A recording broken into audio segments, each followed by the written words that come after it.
Good morning, good afternoon, good evening, whatever it is, wherever you are. I'm Austin Tichenor of the Reduced Shakespeare Company. And I'm Gary Andrews, otherwise known as Gary Scribbler from the internet. And welcome to yet another episode of Drawing on Shakespeare. And we have talked to, Gary, some fabulous artists and some fabulous scholars about various creative people, about their work drawing on Shakespeare. And we're talking to another fabulous creative person today who's doing, I think, even putting Shakespeare to even maybe a more important, more powerful use. Absolutely. And here to tell us about how she draws on Shakespeare is the lovely, the bonny, plain Kate Powers. How are you? Hello, lovely humans. Hello. And I call you Plain Kate because that's actually your website, plainkate.com. Plainkate.com. We're not being rude. Before we get letters. So I've had people who don't get the reference say, "Oh, but you're not plain." I'm like, no. Well, and I think you're the first person we've actually talked to whose literal website is drawn on Shakespeare. But it doesn't mean plain in the sense of not beautiful. It means plain in the sense of direct, rugged, direct, clear. Yeah, I think for myself of it is in the sense of being very plain spoken. You are that. Yeah, saying what I mean. But not in a Donald Trump sort of way. No, and I have not been on the receiving end that I've heard of your blunt spokenness, but I've heard you speak directly truth to power in lots of ways, Kate Powers. And yeah, you are well named. So tell us about the work you do, taking Shakespeare into prisons and working with incarcerated people. Sure. So, gosh, where to begin? There's a whole movement globally around prison theater programs. And within the prison theater programs that work behind bars, there's a whole a plurality of prison Shakespeare programs. And they operate in a bunch of different ways. Some of them come in and do, a very compact workshop. Some people are doing programs where they are spending 9 months or a year doing a production with an incarcerated population. So I worked with Rehabilitation Through the Arts in New York State at Sing Sing Correctional Facility, which is a men's maximum security prison, for about 10 years, and then started the Redeeming Time Project in Minnesota. Which of course, Redeeming Time comes from a quote from 1 Henry 4, where Prince Hal says, "I'll so offend to make offense a skill, redeeming time when men think least I will." And that's really kind of our mission, right? Is to redeem the time in all the ways. And part of the reason that we bring Shakespeare behind the walls, I think, is, well, there's a bunch of reasons. One is he teaches us what it means to be human over and over and over again, right? And he shows us the full range of human behavior, from the most noble to the most vile and everything in between. He's also got in America a perception of difficulty about him, a kind of a cultural church of Shakespeare sensibility. And one of the things that we really try to do, first of all, is to kind of knock down the cultural church and start the block party around Shakespeare, which I know, Austin, you can appreciate, right? But one of the things that working on Shakespeare does for a lot of the men with whom we work is they've been told their whole lives, many of these men, that they are thugs, that they are monsters, that they are animals, that they are not quite human, right? That they're garbage. They're very mindful of the fact that they have been thrown away. Often there's been a cascade of systems that have failed them before they end up incarcerated. And one of the things that Shakespeare sort of creates the way for is for them to discover how smart they actually are and how filled with possibility they are, right? Because once Shakespeare belongs to them, their relationship to world culture just completely starts to change. The first workshop that we did at a prison here in Minnesota, about a week in, our second workshop, the men were saying, "Well, why doesn't Shakespeare just say what he means?" Right? And they were very concerned. They had this idea that there's a right way to do Shakespeare, right? And if I could just give them that secret, right, then they would. If I could just tell them how to say it, they would do that. And I was like, yeah, I'm 100% not here for that. I am not here to tell you how to say it, and you're going to figure Also, it out. we would all love that secret. Right? But they're going to find it for themselves, right? And when they discover that for themselves, and when they own that, then suddenly they think, well, God, maybe I'm not as stupid as everybody's always told me I am, right?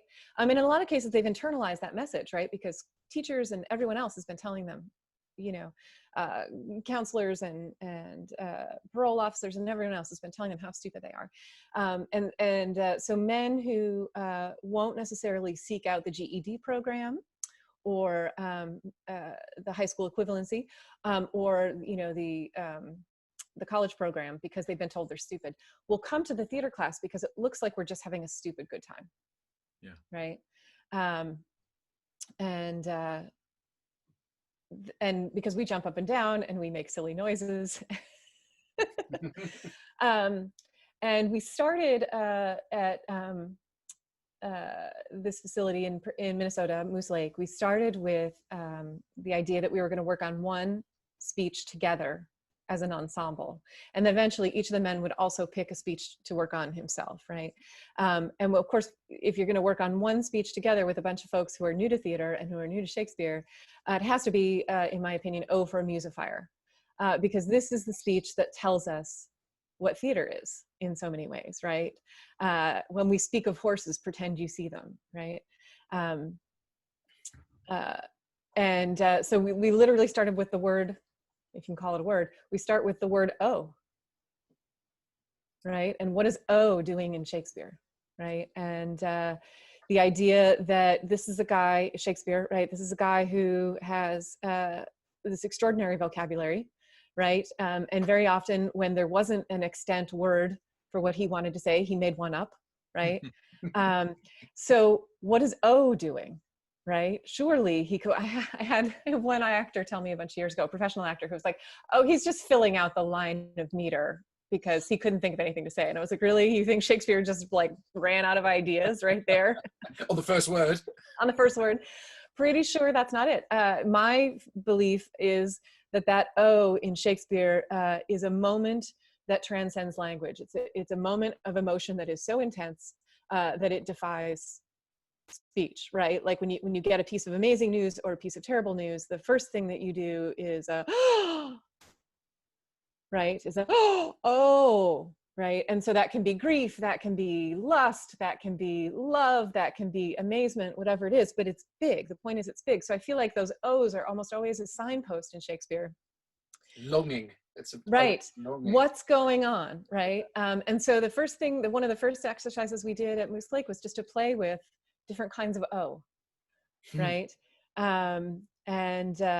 One thing that was sort of really delicious was very early in the workshop, we'd be coming in and that particular prison, well, honestly, almost every prison I've ever been in is like this to some extent. It's just all these long corridors, right? And you're walking down this tunnel and you don't know you can't see, you have no line of sight to what's at the end of it. And then you turn and, oh, hey, look, it's another tunnel. So you walk down these long corridors and you kind of hear the men coming from all different directions.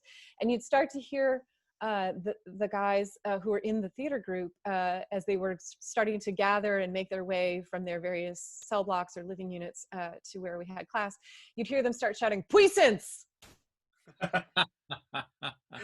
Because that became for them kind of a code word and a signal, right, about what they were getting out of the workshop and also the bond they were forming with each other, right? And just as soon as your code word in prison becomes puissance rather than vice lords or whatever, like you've changed the conversation. That's amazing. And it also reminds me of that new song that's out. Everybody's singing it. I think it's Wet Ass Puissance. Is that what it's called? I don't think that's quite it, but maybe I have it wrong. And there's something about O too that is like literally in that line, invoking the gods, invoking the muse. In O for a muse. It's a longing, as Gary said, and you're invoking the power. In your case, the power of Shakespeare, the power of his language, the power of theater generally. Do you do text work and all sorts of scene work? Do you get to do actual productions of Shakespeare inside? Sure. Yeah. So you have to build up to that, right? So starting a brand new program in a brand new facility, you want to make sure, or I want to make sure, let me speak for myself and not for anyone else, but I want to make sure that I'm setting those men up to succeed, right? So, you know, with a new program, you do this in increments. So the first workshop, the goal was that everybody was going to, as I said, we were going to perform a soliloquy together, and each of the men was going to pick a piece on his own to work on. That workshop would culminate in performing the monologues, right? And then the next workshop was scene work. And so then you had to deal with a scene partner. And one of the things about dealing with a scene partner behind prison walls is you have to stay in relationship with that person, even when you get mad. Anybody who's ever been in an acting class knows what it is to get mad at your scene partner, to get totally fed up with your scene partner, to want to maybe pummel your scene partner, right? And you can't do it. You have to stay in relationship. You have to stay in dialogue. So on the down low, you're learning all kinds of nonviolent conflict resolution skills as you work on that scene, right? So that second workshop culminates in performing the scenes. And in the case at Moose Lake, what we did was we created little miniature theater companies, right? So we had an Othello group, and we had a Romeo and Juliet group, and then we had a Julius Caesar group. And so we did 3 or 4 scenes from each of those plays in sequence. And we had somebody kind of, a little narrator come in and connect the dots for our incarcerated audience between the scenes, right? But that meant that we had a whole little cohort of men who were working on Romeo and Juliet together. So you had 3 different Romeos across 3 different scenes. And so there was like a little team Romeo, you know, that kind of got to consult with each other and support each other and give each other feedback about what Romeo was discovering and figuring out, right? And then they really enjoyed the fact that they were all wearing the same costume on the day, right? And all the Iagos got into conference with each other. One thing that was really great, there was a guy who was in the first couple workshops who'd been incarcerated for more than 30 years. And he said he'd taken every workshop, everything that the Department of Corrections had to offer, and that this was, he kept saying, he was like, this was the best, right? But at the beginning, he was the guy who was like, well, why doesn't Shakespeare just say what he means, right? And then we got to the night where we kind of, in an embodied learning kind of way, we get up on our feet and we explore what a strong stress and a soft stress is, right? So we're learning iambic pentameter in our bodies. And we start by taking our pulse, right? What's your pulse doing? Da-dum, da-dum, da-dum, da-dum, right? So this guy, Monty, he said to me, he said, do you mean to tell me that Shakespeare wrote my heartbeat into every line? That's cold. Right? And then Monty, in the second workshop, when we're working on Othello, he says at one point, he says, you know, the thing about Amelia is Iago has been terrible to her, but she has grown through her pain and she can see the truth more clearly now. And if he, right, so he goes from why doesn't Shakespeare just say what he means to this like grad student level analysis, right? And then when other people are working on their scenes, he's kind of sitting there making like these proud uncle noises while people are rehearsing. He's like, that's right, you got it, tell it, you got it, right? So he's kind of cheering the other scene processes on. He was doing a scene from Julius Caesar, and he was so not really mad, but he was like, I cannot believe you're making me play a cop, right? Because he was you know, Morellus at the beginning, you blocks, you stones, you worse than senseless things, and he was like, oh man, when people find out I'm playing a cop. But anyway, so then the plan was, after we did the scene workshop, we had this big circle process, because I feel very strongly that it is not for me to come in and say, this is the play we're doing, right? I feel like it always needs to be the men who are making the decisions about the next thing that we do, right? I feel like my job is I have a box of tools, essentially, that I'm going to bring in and say, which tool is interesting to you? What do you want to explore, right? So they had a long debate in the circle about whether we were ready for a play or whether we needed another workshop. And then they voted. And they voted about 2 to 1 to do a play. And one of the men said, I voted for a play because it scares me more. which is great, right? That he's ready to dive into that thing. And then we had this very long conversation about the themes that we were interested in. And they wanted to talk about revenge, and they wanted to talk about taking responsibility for your misdeeds. And they wanted to talk about people who were sort of full of themselves, or who were fronting, putting on a show, right? But maybe that wasn't quite who they really were. So they had this list of things, and they also wanted it to be a comedy. They felt really strongly that the men in there needed to laugh. And so eventually they picked Twelfth Night, which I will tell you is not what I try really hard to sort of stay out of it because I want it to be their thing, but I was kind of secretly putting my toe on the scale for Romeo and Juliet because we'd done a few scenes from it, and it's got the big sword fights, and the first three acts, we often forget, the first three acts of Romeo and Juliet are hilarious and bawdy, and then of course it all goes very far south, but mm-hmm. But for a while it's really funny. So I was kind of hoping, because they already had some familiarity with that might be our next logical step. But they picked Twelfth Night, so right on. Okay, let's do Twelfth Night. And then we got locked out of the facility because of a bunch of other things that were happening in the Department of Corrections here. And it took us a year to get back in. And it didn't seem like a great idea to jump right into production for a full play after being out for a year. So we did another workshop. We did the workshop that had come in second when we'd taken that vote, right? Which was a writing monologues. And then, so each man wrote every week. Well, most of the men wrote every week. Some of them somehow mysteriously, even though they were in prison, the dog ate their homework. But there were writing prompts every week, let's say. And then eventually each man selected the piece that was, this one's going to be performed. And then they cast each other. So nobody was going to perform his own piece. He was going to hand that off to somebody else. And so we performed that on March 4th and March 9th of this year. March 9th. They performed for their families in the visiting room. It's so powerful what you're talking about. And there is that moment that we all have with Shakespeare where we realize, oh my gosh, he's talking to me. Yeah. And I imagine that's even more powerful for people who have been told that Shakespeare is not for you for many years. So your work has its own power and its own reason to be, but there are statistics that back up the value of the work in terms of diminishing rates of recidivism amongst the incarcerated people who participate in the programs, right? Yep, absolutely. So I remember hearing this on the podcast, and it took my breath away. I was hoping this was going to come up because this is fantastic. Yeah, so there's been a couple of Rehabilitation Through the Arts in New York State commissioned 2 different studies. One with the State University of New York, University at Purchase, and the other with John Jay College of Criminal Justice in New York. And then there's been some other studies through Arts and Corrections in California.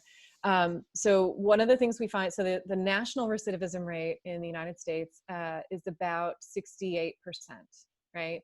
That means 2/3 of the people that we incarcerate are back in the system for a new crime or a parole violation within 2 years of release. And that's actually a slightly falsely low number, because if it's after 3 years, they count it as a new crime, not a reoffend. So we are not helping people come home and do better as a culture, right? And so we find that the recidivism rate nationally is 68%. In New York State, it's about 58%, and it's a little bit lower still in Minnesota.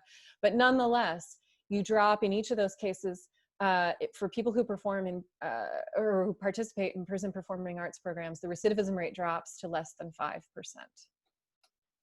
Because what you're learning are literacy skills, critical thinking skills, as I said before, nonviolent conflict resolution skills, your self-confidence grows, your self-esteem, your sense of what is possible for you. And one of the things that I witnessed at Sing Sing over the year that the decade that I was there, overwhelmingly, men would come to the theater program, and after a couple years, maybe 3 years, depending on the individual, the confidence, the self-esteem, the sense of what was possible for them And sooner or later, they're in the pre-college program or they're in the associate's degree program because now they think they can do it. 3 years ago, they thought there's no way I can do it because I'm a thug, I'm a monster, I'm an idiot. But if you stand up and perform Shakespeare in front of 300 Class A felons, your confidence grows, right? And also you've maybe never had that experience of like a whole room full of people looking at you and having admiration and seeing your possibilities in that way, right? Interesting. When they do the shows and the performances and stuff like that, they're performing it for the other inmates and stuff like that. How does that go down? I'm interested to know how the people who haven't been on the program respond, just out of interest. What's the sort of, the vibe? Yeah. So one thing I will say is I just want to talk for a little bit about the difference between the audiences at Sing Sing, which is sort of a notorious prison, right? Almost everybody in America has at least heard of it, and they might not know anything else about it, right? But on on Law and Order, every time they go to talk to somebody, they go to Sing Sing, right? Although they go to a much prettier version of Sing Sing on the TV show than the real one. But at Sing Sing, we do perform we do full productions. They've been doing full productions at Sing Sing for more than 20 years. And we perform twice for the population of the prison, and then we perform for an invited civilian audience of just shy of 300 civilians who are cleared through security and brought into the prison, right, for that performance. And there's a difference between, of course, how the play gets received by the incarcerated audience and the civilian audience, just like in terms of what's funny or what resonates, right? And some things that are very funny to the incarcerated audience are heartbreaking to the civilian audience, and vice versa. And then there's the things that are funny to everybody or the things that everyone responds to in the same. It's just really interesting to observe that, right? I will say incarcerated audiences tend to be a very charismatic audience. So if they like it, you know that they like it, right? And they're often talking back to the characters in a way which is, I find thrilling. I know some theater people are very, there's a certain, again, that cultural church idea, right? That you're supposed to be so quiet and reserved. I'm all about it. So if they're talking back to the characters and giving them advice, there's anecdotal evidence that used to happen in Shakespeare's day in the theatres there, that the audience were very vocal and indeed beyond that into restoration theatre and stuff like that. They would constantly talk. The quiet audience is a fairly recent phenomenon. I'm much more about the let's have a conversation, right? I'm not so precious about my theater in that way. And similarly, I never saw this, but the men at Sing Sing told me that they had done productions before I got involved in the program there, where the audience was not enjoying it to the extent that they started shouting, early go back, early go back. Like they would rather go back to the cell block than stay and watch this piece of crap. Oh, wow. That's a room. Some critics are harsh. Right. So now I will just say, like, none of my productions at Sing Sing ever got a cry of early go back. The men at Moose Lake here in Minnesota, the first couple times we performed for them, were incredibly excited for the guys who were performing. And also interesting to me was they were thrilled that we were there. Like I had to shake remember shaking hands? I shook all the hands, right? All the guys were, thank you so much for coming, even though they themselves had not chosen to participate in the program. It meant something to them that we were making the schlep from the Twin Cities all the way up to this, what I call the little prison in the North Woods. That we knew that they were there, that they were being seen, and that we had created this performance for them, right? What about, so with all the social justice awareness that's happening, thankfully, this summer, and the Black Lives Matter protests, and those of us in the theater industry and the Shakespeare in theater industry specifically are talking about the prevalence of Shakespeare and the colonizing uses to which Shakespeare has been put. Sure. How has that affected your thinking in terms of taking Shakespeare into largely African American population? Yeah. So all the time that I've been doing this work, I always kind of put Shakespeare in conversation with African American and Latinx writers who are writing in what I would call a heightened language style to some extent, right? Because I think we do need to trouble the Shakespeare as great man image, right? Because on a certain level, he's like one of the ultimate tools of white supremacy, which is awkward. And I don't mean to, that sounds a little flip. I don't mean to be flip about it. I think we do need to interrogate that. It 100% awkward. But I think, juxtaposing him alongside, and I'm thinking we had in our first couple workshops at Moose Lake, we had some August Wilson, we had some James Baldwin, we had some Stephen Adley Gurgis, who of course is a white man, but who's also writing in a very heightened language kind of way, and some Terrell Alvin McRaney. So those were, in the packet of monologues that we put together for the men when we said pick a monologue, it was probably about 60% Shakespeare. And then there were some of these other choices. Because I feel like the goal is to give the participants in the program some critical distance from whatever their experiences have been, whatever their lived experiences have been. And Shakespeare or Baldwin or Wilson, whoever it might be, allows them to do that. And you're learning empathy, right? You're getting to practice empathy by playing this character. What's it like for that guy? What's his experience, right? But also grappling with that heightened language, right? Sort of to Monty's point, you mean Shakespeare wrote my heartbeat into every line, right? And because Shakespeare's, the cultural church, what I think that he gives the participants in the program an opportunity to trust what they know a little bit more. Again, once he belongs to them, right? They start thinking of themselves, they think of themselves more highly. Yeah. Right. Yeah. Well, and I think that I think it's important.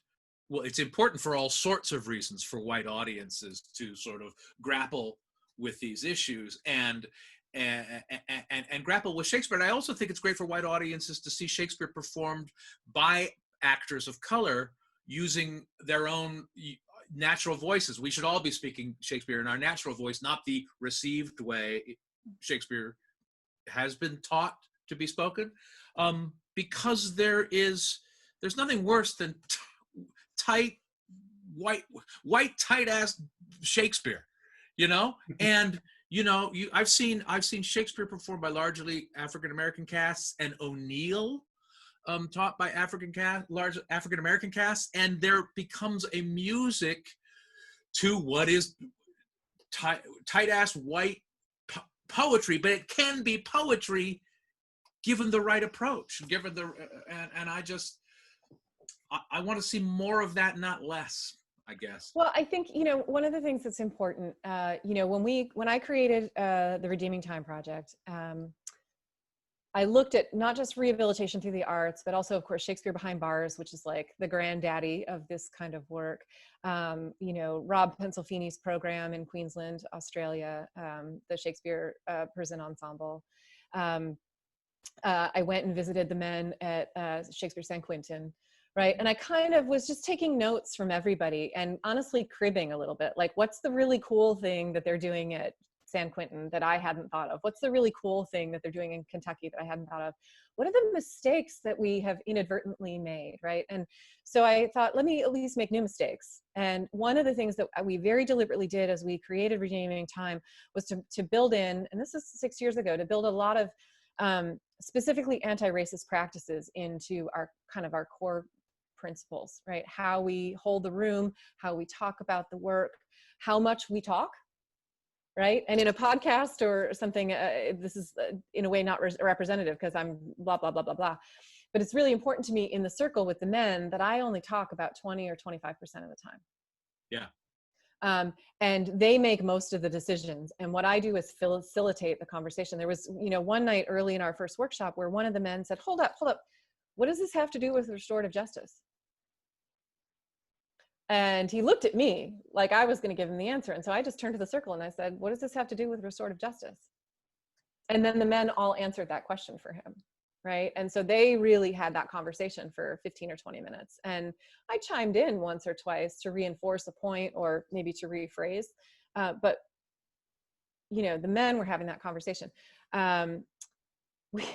We one of the men, we were working on that "Oh, for a Muse of Fire" speech, right? And we had done this big exercise. One of my teaching artists calls it Muse of Fire mad-libs, where you take basically each line of text, right? And you put each word of that line on an individual card, right? And they're color coded. So maybe the first line is, "Oh, for a Muse of Fire that would ascend," right? And each one of those individual words is on a separate card, right? And you give a small group a stack of 10 cards, or however many you need to get through that line, right? And you and the exercise is put those in what you think is the best order, right? So they haven't seen the whole speech yet, right? And so they get this little stack of cards and they put them in whatever they think is the most interesting order, and then perform them, right? What other, and then they sort of perform them for the room, whether there's, you know, one guy speaking and 3 guys acting out a pose, or maybe everybody's chiming in for one particular word, whatever they choose to do, right? And so they perform for each other whatever they thought was the most interesting sequence. And then I say, great, what's the next most interesting sequence of those words, right? And so we do that a couple times, and a couple of them eventually find their way to the order that Shakespeare put them in. And a couple of times we had to say, oh, what if you did this? Right. But the point is, like, they own those, and they've really interrogated the meaning of those words, and they've sort of stretched it out physically and so on. And then, you know, with the, I think we had 7 groups, right? So we got through the first 7 or 8 lines of the speech, right? And so each group performed their line, and then the group next to them performed their line, and we kind of went around the room, and they, you know, had all embodied this language. And there was this hang time, this little moment, maybe 5 seconds of utter silence after they finished. And then one of the guys said, "Can we just do it again?" Yeah, we can. And what was really stunning that night, this is like 4 weeks into the first workshop, that suddenly you could see it, like that thing from the second week of how do we do it and what's the right way to say it has been obliterated, because now they've got it, right? They literally own those words. They own those words. And so we're talking about it, right? We're talking about, "Oh, for a Muse of Fire that would ascend, the brightest heaven invention, princes to act," right? All that stuff.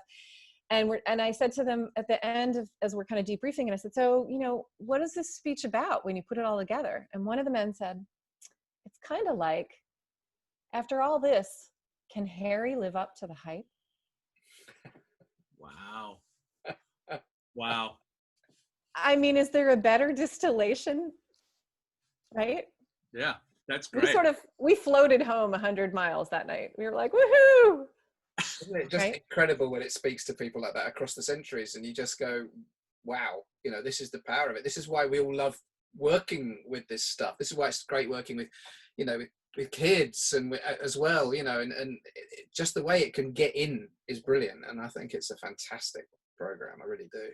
Yeah. One of the men, he said to me, he looked through the packet of monologues and he said, "I want a really hard one. Can you give me something really tough?"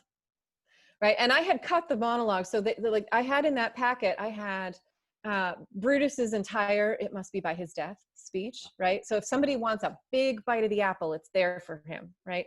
But I also had like 6 lines of Hamlet. Right. Or, you know, tiny little speeches. So if 6 lines is what you feel you can take a bite of, each man got to make that choice for himself, right? Because they had about 35 pieces in that packet that they could choose from. But anyway, so this one guy, Matthew, comes to me and he says, I want something really tough. I was like, okay. So the next week I brought him Angelo from Measure for Measure. What's this? Who sins most, right? The tempter or the tempted. And so he just like dug his teeth into that, right? And I've told Austin this story before, but one of the men came up to me and he said, he's a guy who's been incarcerated for a while. And he says to me, he says, "Listen," he said, "when I was a kid, my neighbor would come over on Christmas Eve and he would perform Casey at the Bat. And then he would do this speech from Shakespeare. And he said, I don't know if I'm going to get out of prison before my dad dies. And I would really like to do this speech for him, but I can't remember what play it's from." And I said, "Okay, do you remember the name of the character?" "No." What can you tell me?" I'm happy to help you find this. And he said, well, I think he's a king. I was like, yeah, that doesn't narrow it down a bunch. It's called Henry. By a Right? third. And I said, well, what's the king doing? And he said, oh, I think he's talking to the troops. And I was like, right, I got you. So the next week I brought him the Crispin Day speech, right? Yeah. And as we're working in the group, right? So we start as an ensemble, they're going to do "Oh" for Muse of Fire, right? And then we do all the individual pieces. And then we put this gentleman whose name is also Matthew at the end, and he's going to do the Crispin Day speech, "We few, we happy few, we band of brothers," as the last one. And so I say to the rest of the men, I said, when you are persuaded that you will march into battle with Matthew, stand up. Right? So they're all sitting in kind of a semicircle upstage of him, right? So each guy got up and did his piece and then went back to his seat, but they're all there kind of watching and supporting each other, holding the room for each other. And so Matthew stands up to start his speech. Not one man more, right? We are enough to do England proud. And I said to the men, you know, when you are sold on the case he's making to you, stand up. And I said, if he does not persuade you, don't get up.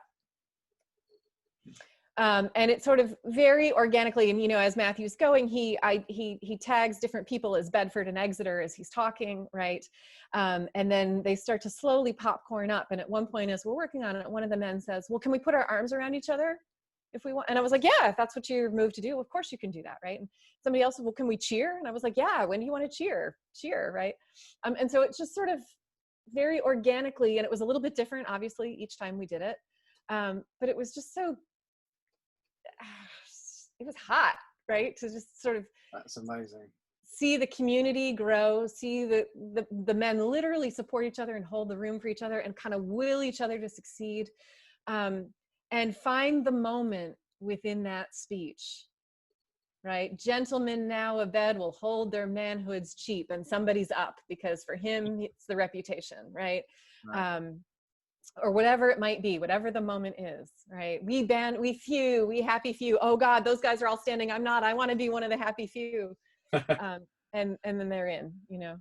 And did Matthew's father get to see him do it? He did. Oh. His parents came. Yeah. Oh, fantastic. Kate, I don't know whether to wish you the ability to return to your work when the lockdown ends, continued success in your work, whether you stay in the Midwest or move back to the East Coast, or whether you hopefully never have to do this work again because we have somehow figured out how to reprioritize our prison system in such a way that your work is not necessary. I would love to be made obsolete in that way. There's so much that needs to be done, so much work that needs to be done. And right now we are not having the nuanced conversation we need to have about all of it. Unfortunately, I think it means that, you know, wherever I end up in the country, there will be a facility where we can be of service.